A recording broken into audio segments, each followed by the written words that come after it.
Fala aí pessoal, beleza? No vídeo de hoje a gente vai bater um papo sobre o ciclo que todo desenvolvedor passa, que eu passei, que você passou ou se não passou, ainda vai passar. Eu resumi isso aqui para vocês para trazer aí um círculo mesmo, que são coisas que acontecem no nosso dia a dia, que às vezes passam despercebido. Isso vai servir de insight para você, caso você esteja no ciclo, na parte 1 do ciclo, você já sabe o que vai vir depois, na parte 2, 3, 4 e 5, tá bem? Eu sou o André Baltieri, ou Balta, 11 vezes Microsoft MVP. Se está conhecendo meu canal por esse vídeo, não esquece de se inscrever, curtir e compartilhar. Bom, pessoal, conversando com vocês aí, eu recebi uma tarefa aí de separar algumas fases que existem na programação e até colocar alguns pontos aí de dia a dia, de como que é a programação no geral, né? O que eu já passei, o que eu prevejo aí na programação. E eu vou fazer uma série de vídeos sobre esses pontos aqui, porque não dá para explicar tudo em um vídeo só. Mas esse primeiro vídeo aqui, eu separei, né? Eu passei um tempo ali pensando, colocando tudo nos detalhes ali do tempo que eu já passei na programação, de tudo que eu já fiz. E eu desenhei um ciclo aqui com 7 etapas que eu acredito que façam parte da programação no dia a dia e no geral. Tá? Esse ciclo é um ciclo mesmo, então ele termina, volta, termina e volta. Vocês vão entender do que eu tô falando já já. E eu acredito que se você ainda não passou por esse ciclo completo, você vai passar em algum momento, tá? E aí é uma forma que você tem também de se preparar um pouco mais e conseguir ter uma previsibilidade melhor aí de como funciona a área de programação. A primeira parte, né, a primeira etapa aqui, e que é a mais divertida, é a parte de escrever código. Eu acho que todo mundo que vem para programação gosta dessa parte, né, gosta da parte de escrever código. Eu particularmente gosto muito dessa parte de escrita de código, para mim é a parte mais sensacional que tem. E até uma curiosidade, né, é isso que eu mais gosto de fazer. Às vezes quando eu não tenho nada para fazer aqui, eu sento, vou estudar programação, vou estudar alguma outra linguagem, fazer alguma coisa diferente aí, porque eu gosto realmente muito, tá? Esse ciclo normalmente é onde a gente começa, né? Onde começa o ciclo e também onde termina. Então, normalmente a gente começa com código, vai passar por todos esses outros itens que eu vou falar para vocês aqui. Vocês vão ver que o código é só o primeiro dos 7 itens aí, então tem muita coisa ainda. E a gente sempre volta nesse ciclo, daí a gente vai aprender um outro tipo de código, vai mover um passo adiante no código e acaba voltando, tá? Então, é importante entender que o código, ele é sim o começo, ele é o que mantém a gente vivo, né?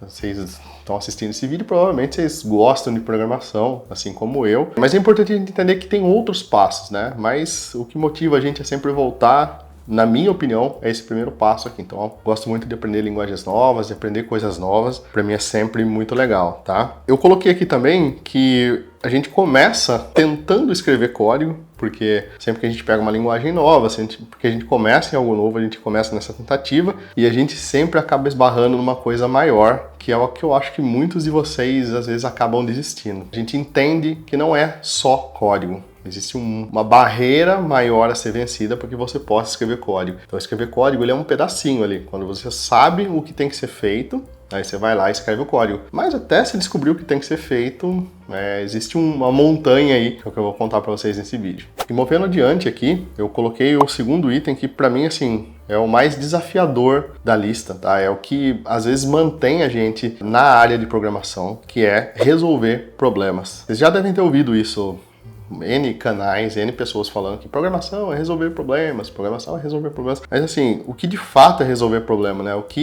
Da onde a gente tira a motivação para resolver problema e quais são esses tipos de problema que a gente resolve na programação, tá? Eu resolvi abrir um parênteses aqui, pelo seguinte, na programação, nem sempre os problemas que você tem que resolver são efetivamente de programação. Por que isso é importante você saber? Porque às vezes você acha que resolver problemas é chegar no dia a dia, você chegar cedo na empresa e resolver os bugs que você tem no código. Mas muitas vezes esses bugs você vai encontrar a resposta no YouTube, você vai fazer o curso C# do Balta e vai se qualificar e conseguir resolver esses bugs, né? Mas a resolução de problema, ela tá além disso. Quando você começa a resolver problemas, você tem que interagir com pessoas, você tem que garimpar informação, você tem que verificar se aquela informação está certa, você tem que conseguir extrair informação das pessoas certas. E isso é uma etapa que é bem desafiadora, tá? Então, na minha concepção, assim, o maior desafio que eu já tive na programação em si não foi tão técnico. O técnico, eu estudei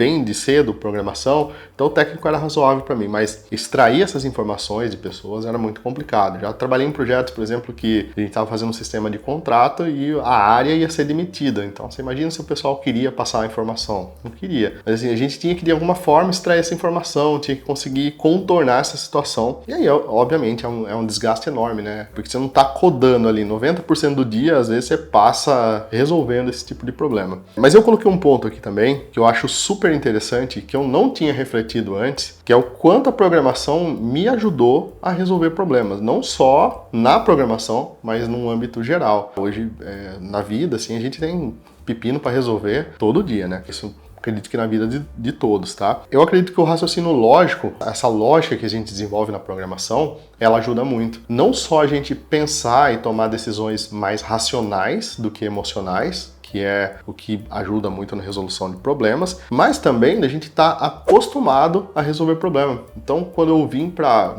construir recentemente, quem já construiu sabe a dor de cabeça que é sempre muito problema para resolver. E aí, quando você está acostumado a ter problemas, você já não se estressa tanto. Tem estresse, claro, sempre tem, mas assim, já é menor. Então, se você está numa fase, por exemplo, você está começando, você está muito estressado, você está tendo muito problema na empresa, às vezes você para ali, você desiste da área ali, você fala, cara, não é para mim, eu achei que programação era codar, mas eu tô aqui e não tem código, eu tenho que resolver esse monte de problema. Cara, a dica é assim, você se acostuma com isso, tá? Então, à medida que você vai fazendo isso com frequência, tá? A coisa que o ser humano mais consegue fazer é se adaptar. Por isso que a gente sobreviveu até hoje. E você vai se adaptar a isso. Você se adapta a resolver problemas. Você só precisa manter isso, né? É claro que é muito difícil, como eu falei, foi uma das fases mais desafiadoras desse ciclo que eu coloquei aqui, pelo menos pra mim. Mas assim, lidar com esses problemas frequentes, né? Ter essa pressão o tempo todo, de uma certa forma, ele acaba te moldando ali. Então, quando acontece algumas coisas assim, que, nossa, todo mundo desesperado e tal, você, gente, calma, já isso daqui a gente vai resolver e você sabe que você vai sair do outro lado, tá? Assim, resolver os problemas é uma questão ampla, ela não é uma questão de código. Então, quando a gente fala que você tem que ser uma pessoa que resolve problemas, não é só código. Você tem que saber conversar, saber extrair informação. Vou passar outros pontos aqui que vão te ajudar nesse ponto aí também, tá? Então isso é muito importante. O terceiro ponto, né, a terceira etapa do ciclo aqui é o seguinte: quando eu comecei, eu sempre estudei bastante em casa. Então, na época, assim, a internet era discada, né? Não sei se vocês vão saber o que é isso, porque faz muito tempo atrás. E eu ficava depois da meia-noite ali para estudar e tal. Então, você tem pouca interação social. Normalmente, é um estereótipo aí da área já não ter tanta interação assim, né? A gente é mais nerd, às vezes na escola você é mais excluído ali e tudo mais, né? Não que eu tenha sido, mas normalmente é um estereótipo que a gente tem da parte de programação. E quando você vai para uma empresa, você tem que trabalhar em equipe. Não tem jeito, você vai ter que trabalhar, você vai ter que lidar com outras pessoas. Os desafios que a gente faz no Balta, lá no canal do Discord, eu sempre forço vocês a trabalhar em equipe. Pode fazer o desafio sozinho? Não pode. Tem que trabalhar em equipe. Ah, mas o pessoal não quer nada com nada, não sei o que. Beleza, é assim que é o mercado de trabalho. Tá? No mercado de trabalho você vai encontrar pessoas que são excepcionais e pessoas que estão numa outra fase, que não vamos julgar aqui, mas assim, que, não tá com a cabeça em outro lugar. E você vai ter que lidar com esse tipo de pessoa, entendeu? Então, por isso, né, na questão dos desafios lá, que eu não deixo fazer o desafio individual. Eu forço para que você faça o desafio em equipe, porque o trabalho em equipe é importante. E aí você fala assim, Balta, eu vou ser freelancer, eu vou trabalhar sozinho. Não vai. Não vai, porque não tem como trabalhar sozinho. Hoje no Balta, por exemplo, né, a gente tem mais pessoas trabalhando, mas chegou um tempo que eu tava sozinho no Balta. Era eu sozinho. Mas assim, vocês acreditam que era eu sozinho ou eu e mais os 70 mil alunos que a gente tem? Meu cliente também faz parte da minha equipe. Então, assim, eu trabalho para vocês, eu crio conteúdo para vocês, eu tenho que saber extrair informação de vocês, eu tenho que saber entender vocês, eu tenho que saber me comunicar com vocês, eu tenho que saber trabalhar em equipe de qualquer forma, sendo freelancer, trabalhando sozinho, trabalhando num time grande, trabalhando num time pequeno, não importa. O trabalho em equipe, ele sempre vai existir, gente. E eu sei que às vezes é traumatizante até você entrar numa equipe, você colocar uma ideia e ninguém aceitar, e daí você, cara, tem uma ideia aqui que é genial, vai resolver todos os problemas, e o pessoal não aceita, sei lá, porque a sua ideia é simplesmente melhor que a dos outros, né? Existem formas de tratar e de vender sua ideia, a gente pode falar sobre isso num vídeo aqui, se vocês quiserem, mas assim, isso acontece, e isso vai acontecendo no mercado de trabalho. Então, quanto antes você aprender a lidar com isso, melhor. E como que você aprende a lidar com isso? Fazendo. Tanto resolver problema quanto trabalhar em equipe são experiências que ninguém pode te ensinar. Você quer aprender, por exemplo, C#, você vai no Balta, quer aprender .NET, você vai no Balta, e lá é um conteúdo técnico, exato. Vai ali, ponto, acabou. Aquilo é aquilo, né? Aquilo é a verdade e pronto. Trabalhar em equipe, resolver problemas, envolve pessoas. Tudo que envolve pessoas é caos, cara. As pessoas trabalham de forma diferente, pensam de forma diferente. Então, você tem que aprender a lidar com isso. Quanto antes você aprender a lidar com isso, melhor. Então, se você pode já nos desafios nossos que a gente faz no Discord, já começar a lidar com isso, você pode já nos grupos de estudo que a gente tem, nos encontros premium, já fazer essas interações, já ampliar seu networking, já começar a tocar projetos, trabalhar em equipe, melhor. Você vai chegar mais preparado para o mercado, tá? Então, alinhar esses pontos é muito importante. O quarto item que eu coloquei aqui, e que já foi o item que me fez sair de um determinado lugar que eu trabalhava, que é entregar algo de qualidade. Então, hoje, na minha visão, nada me magoa mais no trabalho do que não conseguir entregar algo de qualidade. Tá, isso eu sempre brinco com o pessoal aqui, entregar qualidade não é perfeccionismo, tá? Não é você falar, nossa, esse daqui tá o supra-sumo lindo, maravilhoso. Não, é você não ter desleixo que você entrega, é você fazer o melhor que você pode com aquilo que você tem. E assim, me doía no coração não conseguir entregar algo melhor sabendo que a gente tinha capacidade de entregar algo melhor. Sei lá, por preguiça, por N outros fatores que tinha aqui, que novamente volta no trabalho equipe no item anterior, né? Vocês estão vendo como o ciclo se conecta, tá, gente? Então não é nada desconexo aqui, não são pontos jogados, é um ciclo mesmo. Então assim, entregar algo de qualidade, em primeiro ponto, é garantir que o que a gente está entregando funciona. Alinha sempre as expectativas para ver se você está fazendo uma coisa certa, isso é muito importante. Porque senão você vai fazer muito, você vai entregar muito e vão achar que você fez pouco, tá? Essa é uma sensação completamente ruim, eu sei porque eu já fiz isso. No começo, né, quando eu estava no estágio, eu trabalhava numa outra parte que era a emissão de nota fiscal, e eu vi emissão de nota fiscal, Excel, coisa, comecei a fazer o software em VB, na época, né, era VB.net, não era nem VB.net, era VB6 ainda na época. Aí o supervisor chegou e falou, cara, vi que você estava fazendo um sistema e tal, né, puta, fiquei feliz, falei, cara, tô sim, né, ele falou assim, então para, porque não é seu trabalho é fazer outra coisa.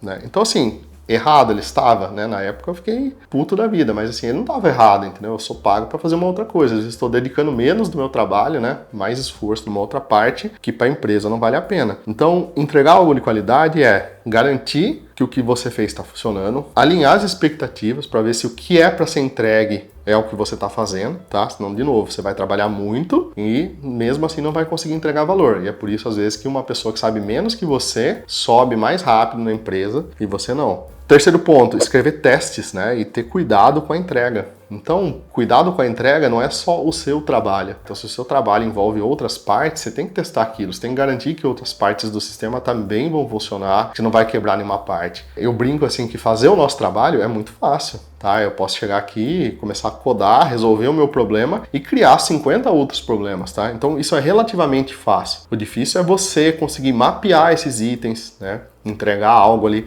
de qualidade que não vá quebrar os outros itens, tá? E é importante você expor tudo isso, você colocar, não expor a pessoa que fez errado, mas colocar, pontuar todos esses itens para criar valor no seu trabalho também. Em relação aos testes, né, que eu coloquei aqui, fazer os testes de unidade, escrever testes, muita gente ainda não escreve, não sei porquê. Se você não escreve, vale a pena escrever, porque os testes, eles foram um grande salto aqui para mim na questão de código, tá? Eu acho que eu comecei a evoluir, principalmente orientação a objetos e alguns outros itens que são fundamentais pra gente hoje. Eu acredito que minha evolução foi muito a partir do momento que eu comecei a entender teste de unidade, a querer escrever teste. Quando você escreve código pensando para teste, você escreve um código mais desacoplado, você escreve um código mais testável, um código mais limpo, uma manutenção melhor. E aí é um outro nível de código que a gente está falando, tá? Antes disso, basicamente, era tela crude, código nos controllers, que também não tem problema nenhum, gente. São fases que a gente passa na programação, entendeu? Então, eu comecei fazendo isso, mas assim, minha evolução se deu mesmo quando eu vim estudar esses pontos que eu comentei com vocês. A quinta parte do ciclo, né? Depois que você já chegou ali na questão, você já entrega um código, trabalha em equipe, você tem todas essas visões já, né? Você consegue resolver problemas, você faz entregas com qualidade. Aí vem um ponto que eu acho que é crucial para você evoluir, primeiro como pessoa, segundo como profissional, que é se manter atualizado. As coisas na área de tecnologia mudam muito rápido, com muita frequência. E eu vi nesses 20 e poucos anos de carreira, eu vi muita gente que era muito bom quando eu comecei e que hoje, assim, estão desatualizados, tá? Lógico que cada um é cada um tem seu plano de vida, mas tecnicamente falando, essas pessoas meio que pararam no tempo. Tá? E isso é uma coisa que, assim, se você quer trilhar um caminho técnico, você tem que olhar para esse tipo de situação, tá? Se manter atualizado não é, por exemplo, nossa, eu já tenho que codar algo com .NET 9, que está no Preview 2 aqui que eu vi no Balta. Não é isso, não é isso. Você tem que pelo menos saber que saiu o .NET 8, as novidades que tem no .NET 8. Mas, Balta, na minha empresa tá no .NET 5 ainda. Não tem problema, as empresas andam mais atrás mesmo. Isso é normal. Mas não é porque elas andam atrás que você precisa andar atrás. Então você pode sim se manter atualizado. E, mas é difícil se manter atualizado. Cara, toda semana a gente publica novidade aqui no canal. Toda semana a gente coloca conteúdo novo. Tem épocas aqui do ano que a gente faz conteúdo diário, cara. É só você abrir o YouTube à noite no canal do Balta, é só você acessar o Discord do Balta, é só você se cadastrar no e-mail do Balta. Vou deixar aqui o link para vocês se cadastrarem na newsletter. Você recebe todas as novidades e daí você já fica sabendo. Então assim, poxa, eu sei que saiu o Smart Components no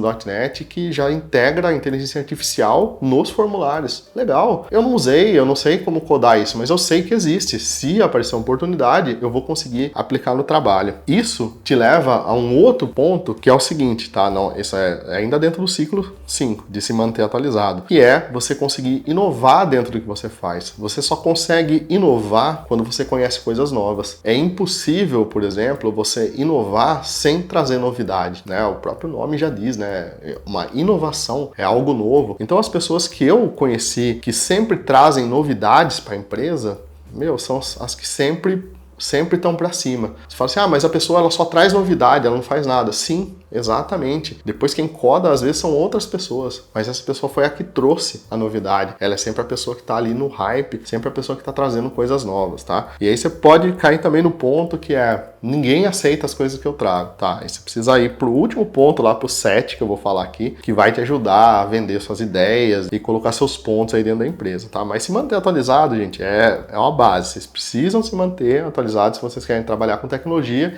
E tecnologia tem muita coisa, tá? By the way, né, a propósito aí, foca em uma coisa, assim como a gente foca em .NET. Se quiser focar em .NET, é só se inscrever na newsletter aí, você vai receber todas as novidades que a gente publica, tá? Sexto ponto do ciclo, tá? Depois que você já começa a se manter atualizado aí, você vai desenvolver um outro ponto que é o aprendizado contínuo. Aprender é uma coisa que ela tem que estar ligada no seu dia a dia de uma forma 100%. O tempo todo você tem que conseguir extrair coisas boas de tudo que acontece e extrair aprendizado de tudo que acontece. Isso vai te livrar de muitas coisas, tá? Vou te dar um exemplo. Se eu tô assistindo Game of Thrones, que é uma série que eu adoro, né? Eu acompanhei ali episódio a episódio do Game of Thrones, tá? Eu aprendia muito com Game of Thrones, muito sobre liderança, muito sobre como que as coisas funcionam, como que as pessoas funcionam ali. Então, quando você desperta esse aprendizado contínuo, tudo que você olha, você tira um aprendizado. Então, essa é a ideia principal. Não é que eu passo 8 horas por dia estudando, não. É tudo que você olha, você conseguir tirar alguma coisa de boa, você tirar um aprendizado disso aí. Então, você muda a ótica com que você vê as coisas. Isso me ajudou num outro ponto, que é o seguinte, que é conseguir extrair coisas boas das coisas ruins que acontecem, tá? Então, na vida de todo mundo, cara, até do Neymar, qualquer pessoa extremamente rica, luxuosa, que você imagina que nem tem problema, vão ter problemas, vão acontecer coisas que são fora do comum, tá? E você aprender a extrair coisas boas, lições boas disso, ajuda muito, tá? Eu vou transpor aqui para carreira e para o Balta, tá? Eu já trabalhei em projetos, por exemplo, que, o caos estava instaurado, assim, tipo, eu cheguei no projeto, me venderam que ia ser um negócio legal e tal, e a hora que eu cheguei eu falei assim, cara, aonde que eu entrei aqui nesse projeto, né? Onde foi que eu me meti nesse projeto aqui? Tudo bagunçado, o cliente irritadíssimo com as coisas, e o time entregava coisas boas, mas o cliente não sabia pedir, e para piorar, assim, era um projeto que, tecnicamente, eu não tinha como agregar muito. Então foi um desafio, assim, que eu fui, foi um desafio alto pra mim, que eu cheguei lá, cara, a hora que eu bati, falei, cara, muita coisa nova, muita coisa pra aprender, e tecnicamente eu eu me senti um passo atrás no projeto ali, tá? Nessa época, lógico, que bate aquela bad, né? Você fala, putz, cara, o que eu vim fazer aqui? Vou ser demitido, né? Vou ter que voltar a fazer outras coisas que eu fazia antes, vou ter que procurar emprego de novo, né? Mas assim, eu tentei levar para uma outra ótica e tentei extrair algumas coisas boas, né? Eu comecei organizando a casa nesse projeto, então eu vi que tinha muita bagunça, muita coisa desorganizada, muita coisa que o pessoal não conseguia seguir, e eu aproveitei basicamente essa oportunidade para fazer duas coisas. Colocar essa ordem, né? Então, putz, manter o Kanban, seguir ali, ter uma estratégia pra gente seguir, e aproveitar que eu era uma pessoa nova, né? Teoricamente com histórico zerado ali, e fazer a frente com o cliente. Então eu comecei a fazer a frente com o cliente, além do técnico ali que eu trabalhava, né? Enquanto eu aprendia o técnico, eu ajudava nessas outras partes. Isso me ajuda a refletir sobre o quê, né? Sobre a questão do aprendizado contínuo. Então, por mais que o projeto tenha sido bomba, cara, e que tenha sido muito ruim, foi uma mudança que eu saí de cidade, eu mudei de cidade, eu tava num ambiente novo, com amigos novos, com tudo novo, assim, e aquele caos instaurado, teve muito aprendizado técnico, né? Foi um projeto que eu cresci muito tecnicamente. Foi um projeto que eu cresci muito na parte de organização, que eu precisei organizar muita coisa. Foi um projeto que eu cresci muito na parte de interface com pessoas, que eu tive que ter muita paciência. Ou eu tinha paciência, ou eu pegava as coisas e vinha embora, então eu tinha que ter paciência. Então assim, eu podia olhar com uma ótica assim de, cara, é um projeto ruim, mas eu olho hoje com uma ótica de, cara, foi um projeto muito bom, muito bom. Talvez para as empresas envolvidas não foi bom, mas para mim foi bom. Eu tirei muita coisa boa, tirei muita lição, muito aprendizado ali. Aqui no Balta, a gente passa muito por isso, cara, muito, porque toda vez que a gente cria conteúdo, não tem como a gente garantir que esse conteúdo vai funcionar. Então eu sempre falo pro pessoal que a gente nunca erra. Ou a gente aprende, ou a gente acerta. Então existem essas duas etapas. Às vezes a gente trabalha pra caramba, cria um conteúdo assim que a gente fala, cara, isso daqui é matador, vai, e não funciona. Às vezes a gente faz um conteúdo gravado ali da tela, sem produção nenhuma, o negócio deslancha. Eu não tô falando em número de views, tá? Porque isso pra mim não importa muito. Eu tô falando em questão assim, de aceite, de feedback, de NPS, de satisfação do pessoal mesmo, tá? Então assim, é difícil acertar, é difícil ter esse feeling. E se você começa a olhar só pela ótica numérica de acertar as coisas, eu acho que não vale a pena. Então, poxa, a gente não conseguiu chegar no que a gente queria, tá? Mas a gente aprendeu muita coisa, tá? Então esse aprendizado contínuo, ele tem que estar sempre ligado a vocês, tá? Lembra também que o software, ele nunca termina, tá? Então, se pegar o Windows, por exemplo, quando que o Windows começou a ser desenvolvido até hoje, ele existe aí. Então, esse ciclo é um ciclo infinito, tá? Então, a gente tem que seguir sempre esse ciclo. A gente tem que sempre ir aprendendo mais e colocando mais coisas, colocando mais features, sempre ter essa ótica aí mais otimista sobre as coisas, tá? E o sétimo item aqui desse ciclo, que talvez o mais importante aqui, que é se comunicar efetivamente. Tudo isso que eu falei nos ciclos anteriores, né, excluindo a parte de código também entra aqui, né, porque o código é uma maneira de você se expressar com a máquina e com outras pessoas. A comunicação, gente, ela é extremamente necessária. Sempre que a gente fala sobre comunicação, a primeira coisa que as pessoas me falam assim, mas eu não gosto de gravar vídeo, de falar, mas comunicação não é isso, tá? Comunicação não é você ter essa desenvoltura de gravar para uma câmera, falar para uma plateia. Não é sobre isso. Comunicação é você ser efetivo no que você fala. Tá? E ser efetivo é o quê? É saber para quem você fala, saber como você fala, né? A maioria das vezes não é o que você fala, é como você fala. Eu comentei ali acima da questão de entregar com qualidade. Às vezes você vai vender uma ideia de teste de unidade, se a empresa não implementa teste, você quer vender. Você chega lá, mete o pé na porta e fala assim, cara, aqui ninguém faz nada com qualidade, eu quero testar, eu quero fazer assim. Você acha que alguém vai de fato pegar a sua ideia? Você acha que alguém vai abraçar a sua ideia ali? Acho difícil isso acontecer, entendeu? As pessoas não vão se sentir envoltas nessa ideia. Então, a comunicação é muito importante para que você possa vender seu peixe, para que você possa fazer o seu trabalho. É cruel, eu sei, porque não é só codar. Além de codar, você tem que tirar todos esses empecilhos da frente para poder codar. E a comunicação é a chave para esse item aí. Se você não conseguir se comunicar bem, você sempre vai precisar que alguém se comunique por você. E aí ele vai colocar os interesses dele na frente, né? N outros itens aí que vão dificultar muito para você. Lembra que comunicar bem não é você chegar e conseguir fazer uma palestra, falar assim. É você, na hora de enviar um e-mail, parar, dar uma revisada e falar, cara, tá claro isso que eu falei? Tá sucinto? Ele tem ações, tem itens que o pessoal pode fazer? Como que a pessoa que vai ler esse e-mail vai se sentir? Tá? Será que ela vai se sentir envolvida na ideia e vai querer levar a ideia como dela, por exemplo, né, junto, né, vai querer tocar o barco, ou será que ela vai se sentir ofendida? Será que ela vai se sentir ameaçada? Isso aí não vai acontecer, tá? Então são itens que a gente começa a ponderar e a colocar que ajudam muito na hora de a gente se comunicar, tá? Claro que às vezes a gente tem oportunidades maiores de desenvolver isso. Aqui no Balta, por exemplo, a gente lida com muita gente, então a gente está chegando nos 70 mil alunos aí. É muita gente para conversar, a gente tem que ter muito cuidado com a comunicação. Na comunicação, tudo que não é mensagem é ruído. Então por isso às vezes vocês recebem uns e-mails muito diretos, meu, falando assim, cara, preciso da sua ajuda para preencher esse formulário aqui. A gente não explica o que é, claro, mas não fica falando, nossa, fazendo um monte de desenho, um monte de coisa para chegar num item final, tá, gente? Mais direto na comunicação. E aí varia de cada um, tá? Você tem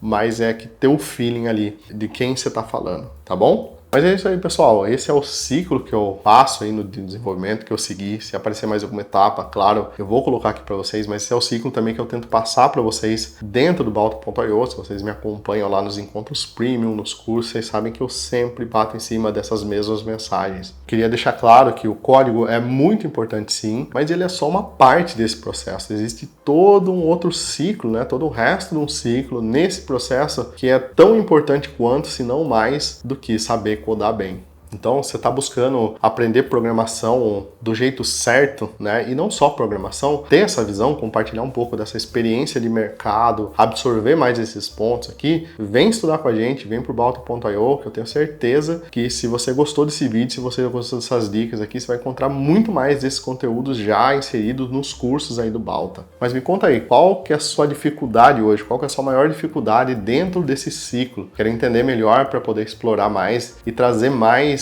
resultado, mais assertividade para vocês aí nos próximos vídeos, tá bom? Um abraço e até o próximo vídeo.